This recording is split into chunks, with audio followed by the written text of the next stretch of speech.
So I went to an all-girls school. So going through school, I had brilliant role models. I had fantastic two female physics teachers. I had a female maths teacher who was really phenomenal.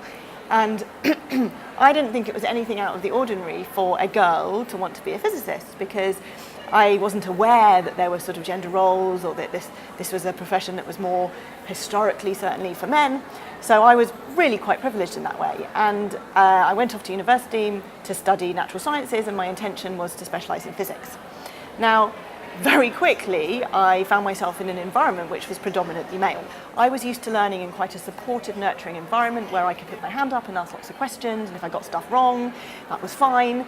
But in this environment, it was quite a competitive, macho, sort of like sink or swim, camaraderie environment where people would laugh at each other if they got things wrong, or people would sort of roll their eyes if I asked lots of questions, and this feeling of, I started to feel quite embarrassed and ashamed that maybe I wasn't good enough, maybe I wasn't clever enough to be a physicist anymore.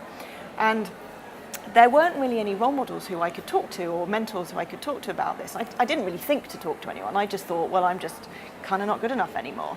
And I let that impact me, and I let it change my perception of whether or not I should continue with physics. And in fact, quite soon on, into that first year, I actually decided to drop physics and switch to biology.